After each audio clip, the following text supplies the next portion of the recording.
सबसे पहली हत्या जो मैंने देखी वो मुझसे कुछ फुट की दूरी पर हुई थी जब मैं दूध लेने गया था। मैंने सिर्फ 10 फुट की दूरी से देखा उसे।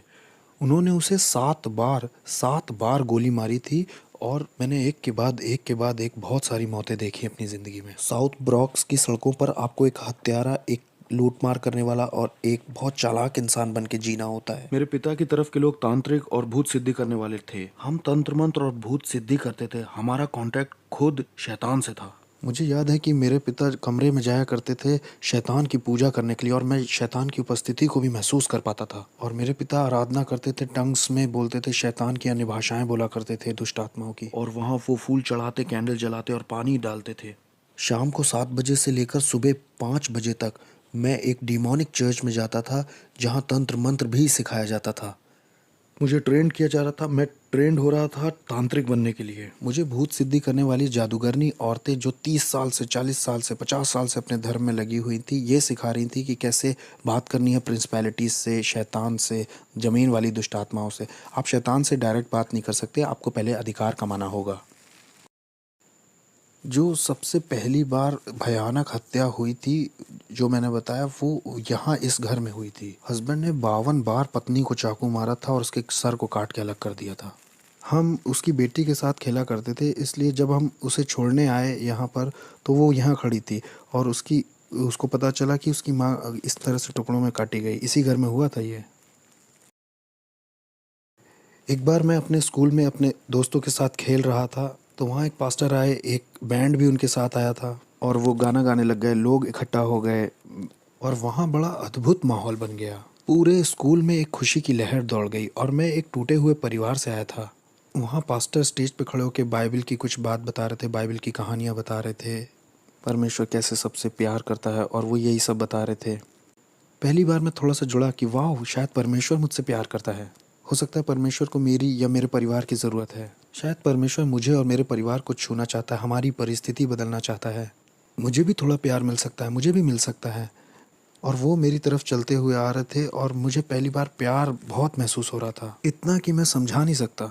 और ये पास्टर स्टेज से उतर के लोगों के लिए प्रार्थना कर रहा था, उन्हें छू रहा था और मुझे लगा कि अब मेरी बारी है। अब ये पास्टर मुझे छुएगा और अब यीशु मुझे कबूल करेंगे और मुझे जताएंगे कि प्यार होता क्या है। और ये पास्टर मेरे बगल से चले गए। उन्होंने मुझे कभी नहीं छुआ। उन्होंने मुझे बिल्कुल नहीं छुआ। वो नीचे लाइन तक आए, मेरे पास आए और मेरे पास से गुजर गए और दूसरे लोगों को छुआ।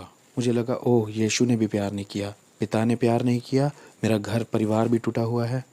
यीशु को शायद अच्छा लगता है कि मेरी माँ मार खाती है, मेरे भाई और मैं भूखे सो जाते हैं। उसे शायद अच्छा लगता है कि हमारे अपार्टमेंट में लाइट नहीं है, हम स्कूल में मिसफिट हैं, उसे हमारा स्कूल आना भी अच्छा नहीं लगता। ये जो यीशु है ना, ये भी मेरे बाप की तरह ही है, इनमें कोई अंतर नहीं है, ये भी मेरे पिता जैसे ही हैं।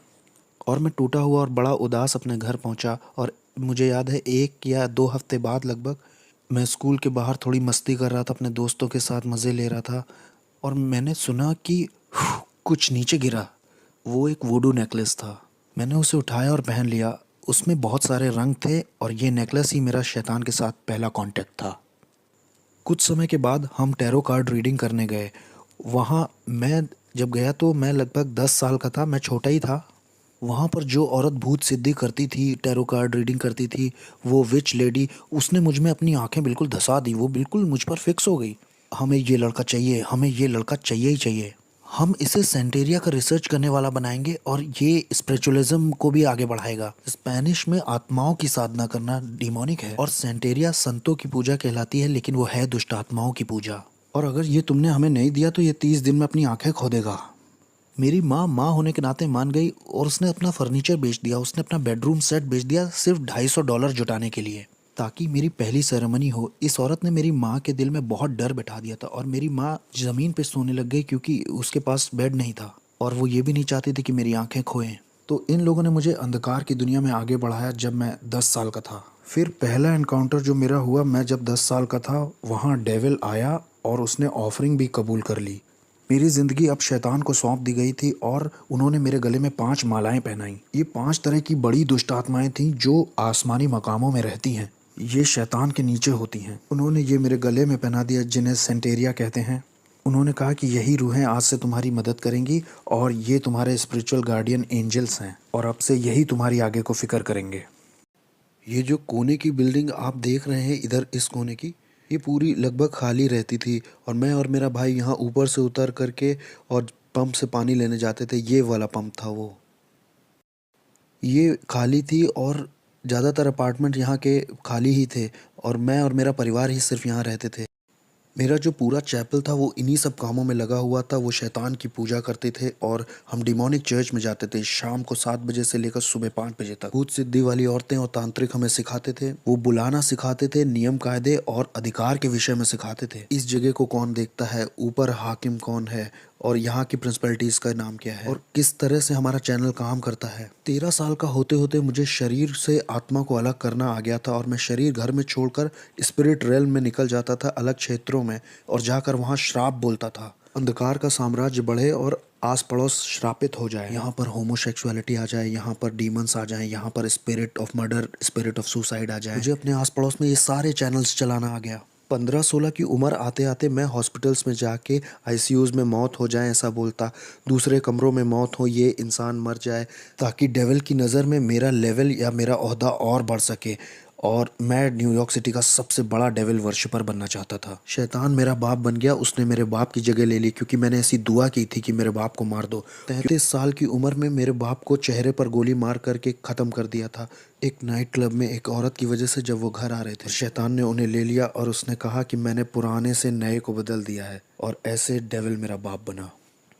एक क्लब था इस जगह पर और वहाँ मेरे बाप को मारा गया था जब उनकी उम्र 33 साल की थी। मैंने बताया था ना कि जब मैं छोटा था, लगभग 11 साल का था, तो यहाँ पर एक कॉर्नर पर स्टोर हुआ करता था इधर साइड। जब मैं दूध का गैलन लेने गया था, मेरे सामने उस आदमी को मारा गया था। शैतान का पुजारी होने से मेरा ओहदा अब बढ़ चुका था और इतना बढ़ गया था कि मैं प्रिंसिपैलिटीज़ को और दुष्टात्मा को इधर से उधर भेज सकता था। और मैं जैसे आपके साथ यहाँ बैठा हूँ, ऐसे मैं शैतान के साथ बैठा करता था और वो ह्यूमन फॉर्म में आ जाता था। उसकी उपस्थिति आती थी और मैं सारी रात उससे बात करता था और वो मुझको असाइनमेंट्स देता था। मैं अच्छे क्लब्स में और लॉन्ज में जा कर के चेक करता था कि किसको मैं अंधकार के साम्राज्य में ला सकता हूँ। मैं उनको उनका भविष्य बता देता था, उनकी ज़िंदगी के बारे में, उन्होंने क्या क्या किया है और उनके साथ क्या होने वाला है, ये सब बता देता था। उन्हें बिल्कुल ये अंदाज़ा नहीं था कि मैं कौन हूँ। मैं बस दुष्टात्माओं की शक्तियों से भरा था। मैं खून भी चखा करता था। हर हफ्ते मैं जानवर को काट कर उसका खून पीता था और कभी समय नहीं हुआ या पैसे नहीं हुए तो खुद का हाथ काट करके खुद का खून पी लेता था। हमारे ग्रुप में और जिन लोगों के साथ मैं था वो सब डीमन से जुड़े हुए थे। उनमें डॉक्टर्स थे, लॉयर्स थे, उसमें प्रिंसिपल्स और जजेस और पुलिस ऑफिसर्स भी शामिल थे जो जादू टोने में लगे हुए थे। सिंगर्स जो आज की डेट में बहुत मशहूर हैं वो भी थे। मैं एक हवा के हाकिम को दूसरी जगह भेज सकता था, नीचे ज़मीन की दुष्ट आत्माओं को दूसरी जगह भेज सकता था ताकि उस जगह की चर्च बंद हो जाए, चर्च की ग्रोथ बंद हो जाए और लोगों के सेव होने के सारे मौके छिन जाएं। कभी कभी मैं शराब में धुत होकर के दुष्ट आत्माओं से इतना भर जाता था कि सड़क के बीच में खड़ा होकर के परमेश्वर से कहता था, सुन, तुमसे भी थोड़ा उलझना चाहता हूँ, आओ थप्पड़ मारूं या थूक दूं तुम्हारे मुंह पर, आओ भिड़ के दिखाओ नीचे। मेरी शादी भी हॉलोइन पे हुई थी। शादी भी डिमोनिक थी जो मैंने हॉलोइन पे की थी। दूसरी दूसरी प्रिंसिपैलिटीज़ के डीमंस आए थे मेरी शादी में। कोई इंसानी जात मेरी शादी में नहीं आई थी। वो सब मेरी शादी में आने से डर रहे थे। मेरी शादी बड़ी अजीब थी। मैंने लोगों को इनविटेशंस भेजे, कोई दिखाई ही नहीं दिया तो कोई वेडिंग गिफ्ट नहीं। लेकिन हाँ, दुष्ट आत्माएं आई थी मेरी शादी में और उन्होंने ही बैप्टिज्म दिया। तो मेरी पत्नी और मैं, हम दोनों ही तंत्र मंत्र करते थे और हम अपनी बेटी को भी वही बनाना चाहते थे। मुझे याद है पहली बार जब मुझे इंसान की कुर्बानी करनी थी तो डेविल मेरे साथ कार में अंदर बैठा हुआ था। उसने कहा, मुझसे प्यार करते हो? मैंने कहा, ऑफ कोर्स डैडी।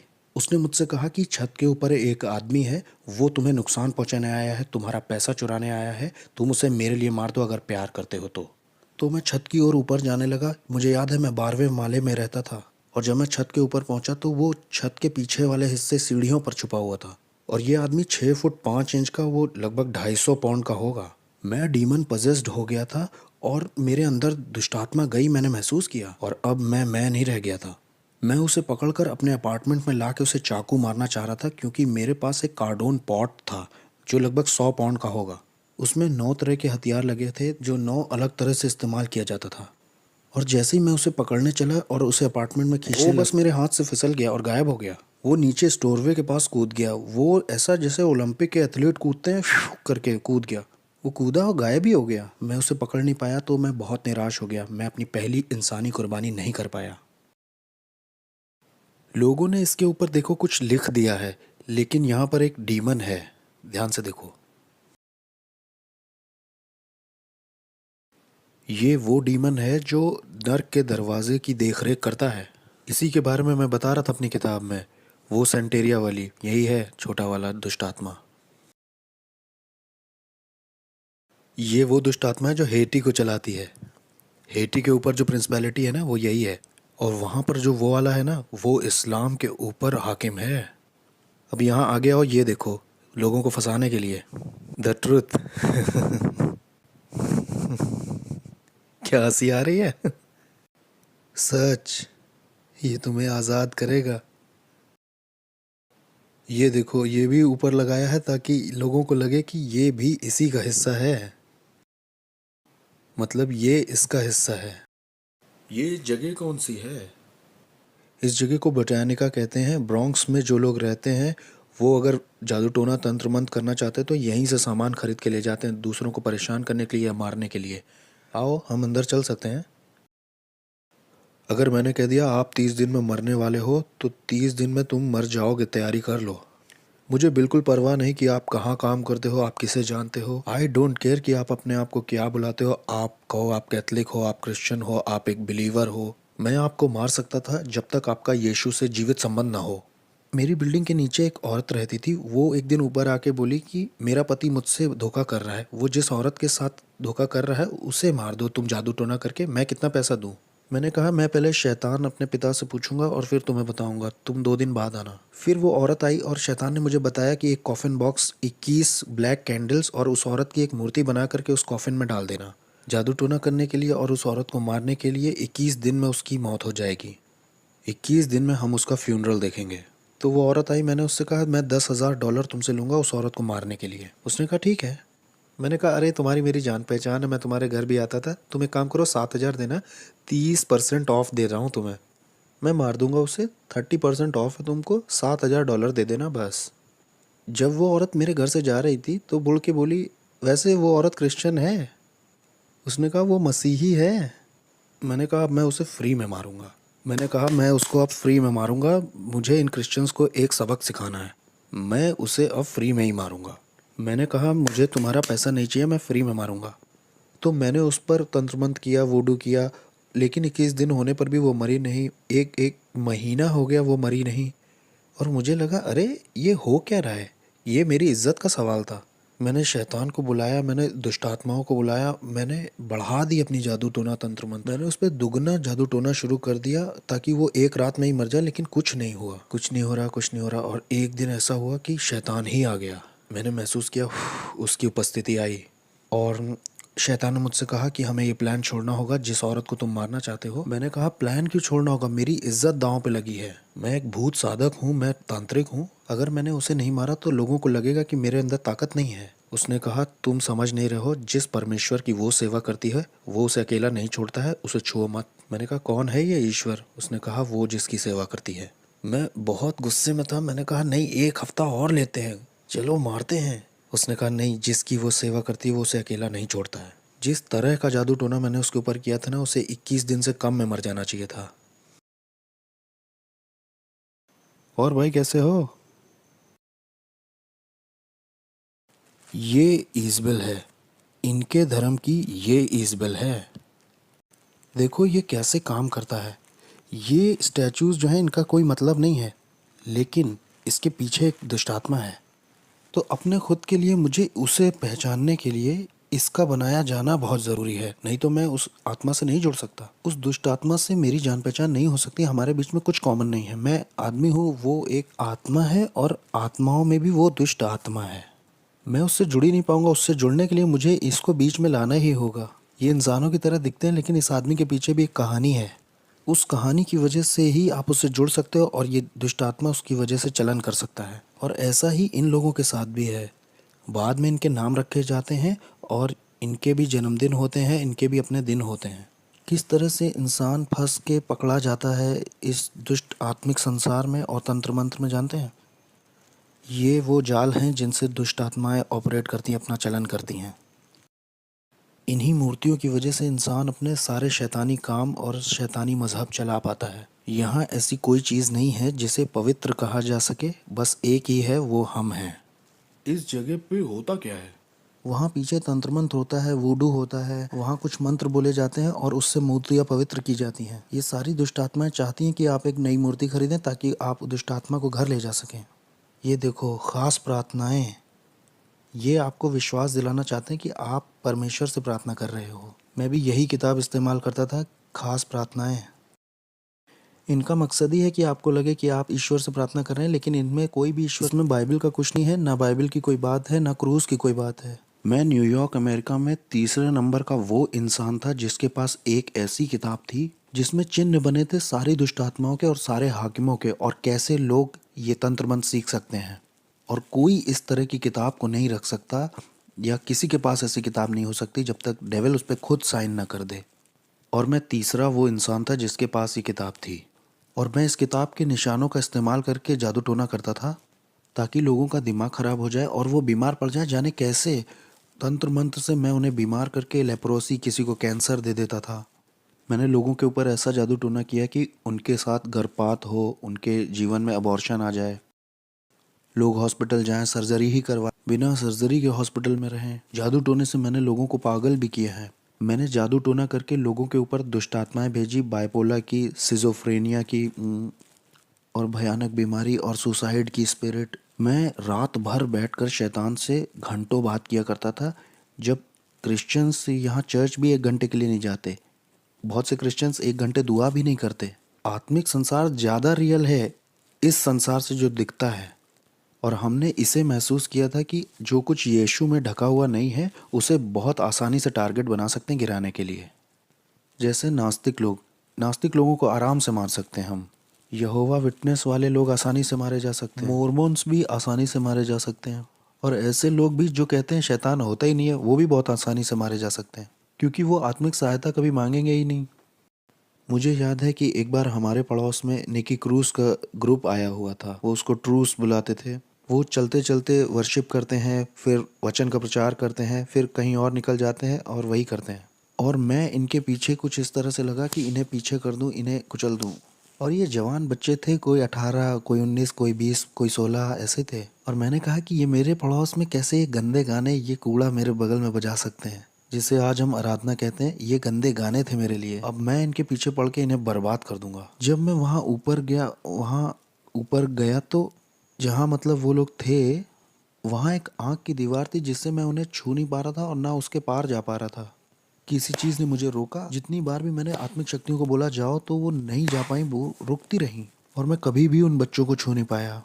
मैंने कहा कुछ तो सही नहीं है, कुछ तो ऐसा है जो सही से नहीं हो रहा। फिर मैं वहाँ से निकल गया। मैंने कहा अब मैं इनके साथ नहीं लगूंगा, इन्हें अकेला छोड़ देता हूँ। ठीक है, ये पहला राउंड जीत गए। तो क्या इस वक्त आत्माएं हमें देख रही हाँ, हैं? वो हमें देख तो रही हैं। हाँ, वो देख रही हैं। तो हम सुरक्षित हैं, हम सुरक्षित हैं हाँ, ना? हम सुरक्षित हैं। हम यीशु के लहू में ढके हुए हैं। यीशु के खून जैसा कुछ भी नहीं है। Okay okay. आमीन। वो हमें छू नहीं सकते। हमारे पास सुरक्षा का बाड़ा है। हमारे चारों ओर सुरक्षा का बाड़ा है भाई। हम यहाँ आ सकते हैं और हम यहाँ की दुष्ट आत्माओं के पीछे भी पड़ सकते हैं, और हम इस जमीन को यीशु के नाम से श्राप भी दे सकते हैं, और शैतान हमारा कुछ कर भी नहीं सकता। मेरे पास बहुत पैसा था, बहुत बढ़िया कारें, बहुत सुंदर लड़कियां थीं। मेरे पास दुनिया का सब कुछ था। मेरे पड़ोसी मुझसे डरे हुए थे, क्योंकि जो मैं था, वो कहते थे तुम इससे उलझोगे तो तुम्हारे घर के लोग मरेंगे। तुम इससे उलझे तो ये बंदूक नहीं चलाएगा, ये सोते में मार देगा सबको। मेरे बाप शैतान ने मुझे बहुत बढ़िया चीज़ें दी थी, ऐसी ताकत दी थी कि लोग मुझसे डरते थे, जैसी मैं सोच भी नहीं सकता। यहाँ तक कि पुलिस भी मुझसे डरती थी, मेरे पड़ोस की सिक्योरिटी भी डरती थी। लोगों को ये मालूम था कि ये शैतान का बच्चा है, ऐसा कहते थे लोग। मैंने कई क्रिश्चियंस को घुटने पिला दिया, दुआ के लिए नहीं, क्योंकि उनमें ताकत ही नहीं थी। इसलिए नहीं कि आपका परमेश्वर ताकतवर नहीं था, मुझे गलत मत समझिए।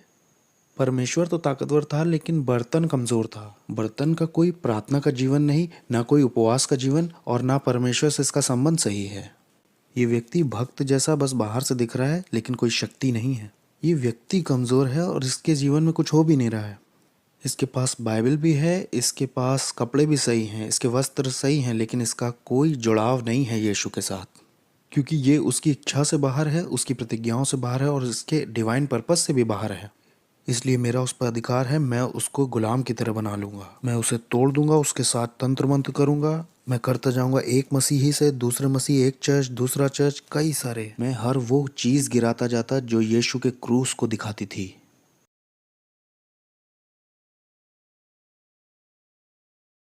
बहुत ही दुष्ट आत्माओं से भरी हुई जगह है।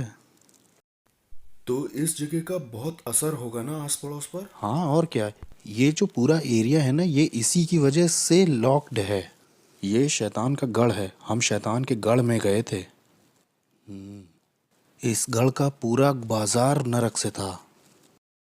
सोचिए, ये जाते हैं $100-200 लेकर के ये सब खरीदने के लिए, और इससे उन्हीं का नुकसान होता है, इससे दूसरों का, गरीबों का भला हो सकता है। इससे उन्हें लगता है कि उनकी ज़िंदगी और अच्छी हो जाएगी, उनकी ज़िंदगी और बेहतर बन सकती है। इससे वो सोचते हैं कि उनकी उन्नति होगी, उनके शाप, उनकी पीढ़ियों के शाप टूटेंगे। ये मोमबत्तियाँ, ये वुडू खरीदने से इन्हें लगता होगा, लेकिन परमेश्वर कहता है कि ये तुम्हें फ्री में दे रहा हूँ मैं, बस अपनी ज़िंदगी मुझे दे दो और मैं तुम्हें आज़ाद करूँगा। लेकिन ये इन्हें नहीं चाहिए, ये उनके लिए बहुत मुश्किल है, ये तो इनके लिए बहुत कॉम्प्लिकेटेड है। लोग इस तरह की जगह में आते हैं, $200 भी खराब करते हैं और ज़िंदगी सोचते हैं अच्छी हो जाएगी और बहुतायत से भर जाएगी। हेटी के ऊपर जो दुष्ट आत्मा है उससे मेरा कांटेक्ट था, उसका नाम है कैंडेलो, उससे मेरा संपर्क था। और मायामी के दुष्ट आत्माओं से भी संपर्क था, अफ्रीका की दुष्ट आत्माओं से भी था, न्यूयॉर्क के ऊपर जो हवा के हाकिम हैं उनसे भी था, कुछ और भी थी जो दुनिया भर में जाना चाहती हैं। यहाँ पे एक सड़क है, वहाँ दूसरी दुष्ट आत्माएं हैं, हाकिम हैं। 42 नंबर की सड़क पर जो दुष्ट आत्मा है वो यहाँ आना चाहती थी। मैं ये कहूँगा कि मुझ में विवेक नहीं था। मैंने अपने भाई के ऊपर, सगे भाई के ऊपर जादू टोना तंत्र मंत्र करके उसे 5 साल की जेल करा दी। अपना खुद फ्लैश एंड ब्लड था, मेरा खुद का भाई, तंत्र मंत्र से 5 साल के लिए अंदर हो गया वो। मेरा एक और भाई था, एक बार वो मेरे घर आया था बड़े एटीट्यूड में, तो डीमन उसके ऊपर कूद गया है। वो मेरे घर से ऐसे भागा, उसका पेट दर्द बहुत बढ़ गया था। मेरी माँ भी इस बात की गवाही दे सकती है।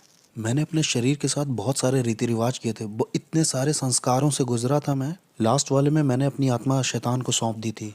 एक सेरेमनी में मैंने गन पाउडर और जानवर का खून पिया था, जिसे सैंसी कहते हैं। सैंसी हेशे और फ्रेंच की सेरेमनी है। ये एक दुष्ट आत्मा के साथ का संस्कार है, जिससे मैं किसी के घर जाके कुछ खाता हूँ तो वो उसमें जादू टोना नहीं कर पाएंगे, कुछ इस तरह की। और जो आप जानते हैं वो सब मैंने किया था। मैं जिस दुष्ट आत्मा वाले चर्च में जाता था, वहाँ एक सीक्रेट मीटिंग होती थी हर साल। हर एक बड़ा जादू टोना, तंत्र मंत्र, वॉलॉक, विचेस उसमें आते थे। वहाँ ये फैसला लिया जाता था कौन सा हाकिम किस जगह के क्षेत्र पर राज्य करेगा। हम कलीसिया से ज़्यादा संगठित यानी ऑर्गेनाइज्ड थे। अंधेरे का जो साम्राज्य है वो यीशु मसीह की कलीसिया से ज़्यादा ऑर्गेनाइज्ड है। हमें पता था सेरेमनीज कैसे करनी है। अगले साल की तैयारी इस साल के ख़त्म होने से पहले ही हो जाती थी। यहाँ क्रिश्चियंस 1 घंटे के लिए प्रार्थना नहीं करना चाहते हैं। यहाँ क्रिश्चियंस का लगातार वाला रिश्ता नहीं है चर्च में परमेश्वर के साथ। मैंने 1 साल का रेस्ट भी लेना चाहा और शैतान ने 1 साल के लिए मेरी आंखों की रोशनी ले ली। मैं 1 साल तक पूरी तरह से अंधा था, इसका सर्टिफिकेट भी है मेरे पास। मैं पूरी तरह से अंधा था। वो लोग मेरी यहाँ तक तैयारी करा रहे थे कि एक देखने वाला कुत्ता ले लो, और वो जो स्टिक लेके चलते हैं ना, आपने देखा होगा वो। मेरी माँ ने 1 साल मेरा ध्यान रखा। मेरी आंखें पूरी तरह से अंधेरी हो गई थी। एक बादल जैसा धुआं मेरी आंखों के ऊपर आ गया था। मैं पूरी तरह से अंधा था। और जब मैंने शैतान को अपनी ज़िंदगी वापस दे दी तो 7 सर्जरीज के बाद मेरी शैतान ने आंखें लौटा दी और फिर मैं दोबारा देख पाया। और ये मेरी सज़ा थी जो शैतान ने दी कि 1 साल की छुट्टी मुझे चाहिए थी। मैं 1 साल की छुट्टी लेना चाहता था। शैतान ने कहा अच्छा छुट्टी चाहिए, ये लो, और उसने मेरी आंखें ले ली। और इस तरह की दुनिया का था मैं कि आप शैतान से पंगा लोगे तो शैतान आपको या आपके परिवार के लोगों को मारेगा। एक तरह का डर आपको हमेशा रहेगा कि आप ये धर्म छोड़ नहीं सकते। सेंटेरिया, पोलोनियम्बे, स्पिरिचुअलिज्म, ये धर्म छूटेगा नहीं। डॉक्टरों के पास कोई एक्सप्लेनेशन नहीं था कि मेरी आंखें कैसे गईं। जबकि मैं कहूँ, क्रिश्चियंस, मसीही जब गलत करते हैं या उनसे बुरा हो जाता है तो उनके घर में जो कुछ दिखाई देता है वो है दया और अनुग्रह।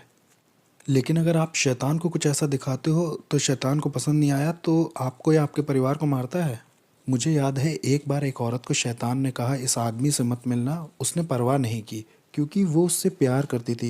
इसलिए शैतान ने एक दुष्ट आत्मा एक ऐसे इंसान के अंदर भेजी जो सड़क पर रहता था। उसने हथौड़े से उस औरत के सिर पर 17 बार वार करके मार दिया। एक बार मैं अपने घर में बैठा हुआ था, बहुत अमेजिंग था। मैं नाइट क्लब से लौट के आया था। मैं टीवी पर जेरी स्प्रिंगर नाम का एक शो देख रहा था। वो बड़ा अजीब सा शो है, लोग उसमें एक दूसरे को मारते हैं और मुझे उसमें बड़ा मज़ा आता था। मज़े लेके मैं उसे देख रहा था, हंस रहा था और मैंने एक आवाज़ सुनी, बेटे मैं जल्दी आ रहा हूँ, तुम अपनी ज़िंदगी से क्या करोगे। एक सुनने वाली आवाज़, बहुत शार्प, उस कमरे से आई थी। मैंने सोचा कि शायद टीवी से आई है। मैंने कहा ये टीवी से नहीं आई है, क्योंकि यहाँ तो लोग लड़ रहे हैं, एक दूसरे को मार रहे हैं। मैं शैतान की भी आवाज़ पहचानता था। शैतान के साथ तो मैं ऐसे बैठता था जैसे आपके साथ बैठा हूँ। कभी वो इंसान के रूप में भी आता था, कभी वो कमरे में उसकी उपस्थिति आती थी। उसकी उपस्थिति आते ही कमरे का माहौल बदल जाता था। वो मेरे सामने बैठा करता था और मेरे कॉन्शियस से बात करता था। हम रात भर ऐसे बात किया करते थे। मुझे उसकी आवाज़ पता थी। ये मुझे ऐसे पता था जैसे आपको अपने हाथ पैर पता है। मुझे हर एक हाकिम के बारे में, जो कनाडा पे या अमेरिका पे या कहीं का भी हाकिम हो, पता था उसके बारे में। हर प्रिंसिपलिटी जो किसी मज़हब की थी वो भी मुझे पता थी। चाहे वो कोई ऑकल्ट हो, न्यू एज हो, बुद्धिज़्म हो, इस्लाम हो, सेंटेरिया हो या स्पिरिचुअलिज्म हो, मुझे हर एक दुष्ट आत्मा का पता था। हर एक हाकिम के प्रिंसिपलिटीज़ का मार्क मेरे पास था। ज़मीन की दुष्ट आत्माओं का भी और शैतान का, इज़बेल का। मैं हर एक के नाम बता सकता हूँ जिनके नाम आप भी नहीं जानते होंगे। मैं उनको नाम से जानता था। लेकिन ये आवाज़ उन सब आवाज़ों से बहुत अलग थी। वो आवाज़ जाने कहाँ से आई थी, वो हवा से आई थी वो आवाज़। मैं एक तरह के सदमे में आ गया और फिर मैंने एक तरह का दर्शन पाया अपने अपार्टमेंट के दूसरी तरफ।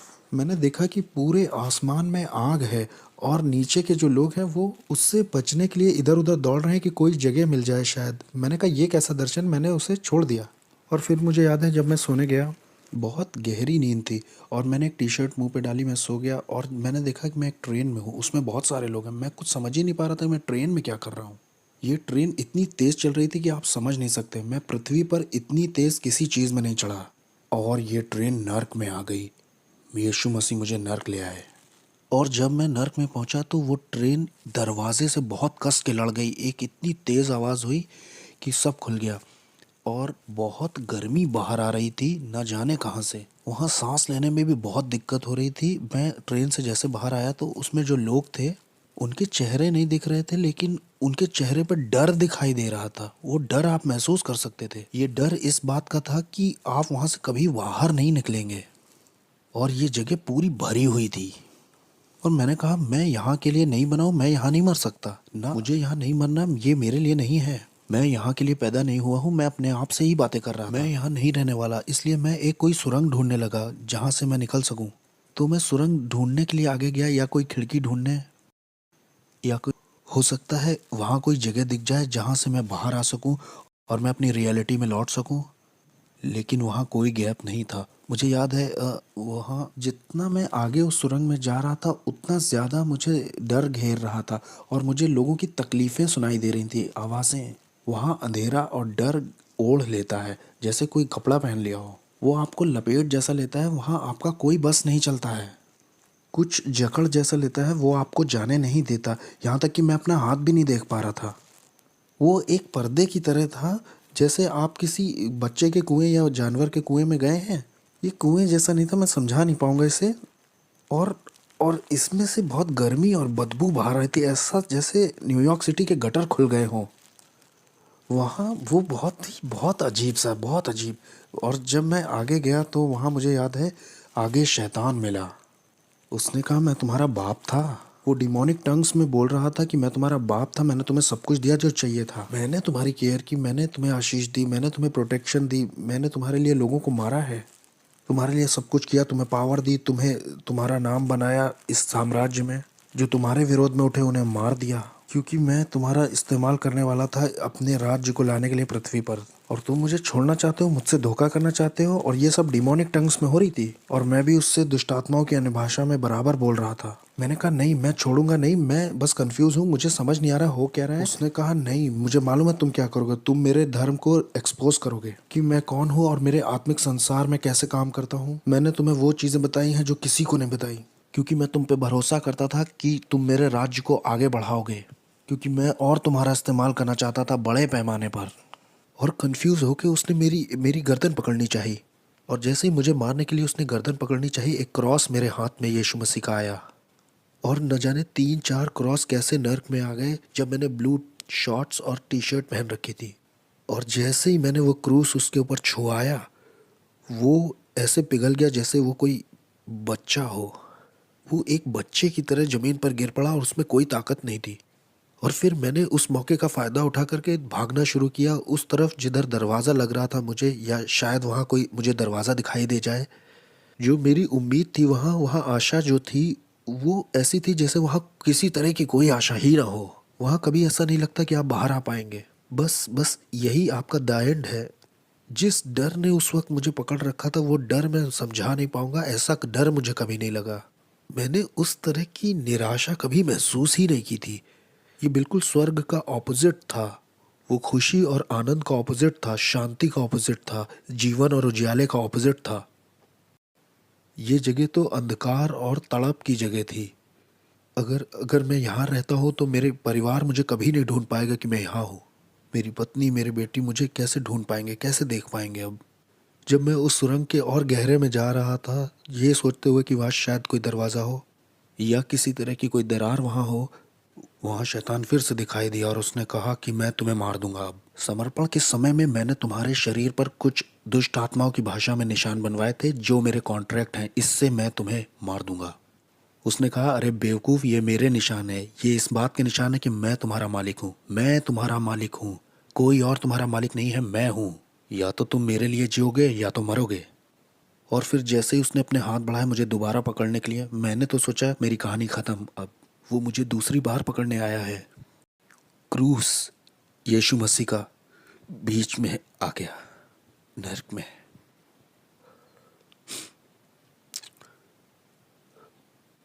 कोई प्यार नहीं है क्रूस से बढ़ के जो मेरे जैसे पापी के लिए आए नर्क में। दाऊद कहता है कि अगर मैं अपना बिछौना अधोलोक में भी बिछाऊं तो उसे पता है।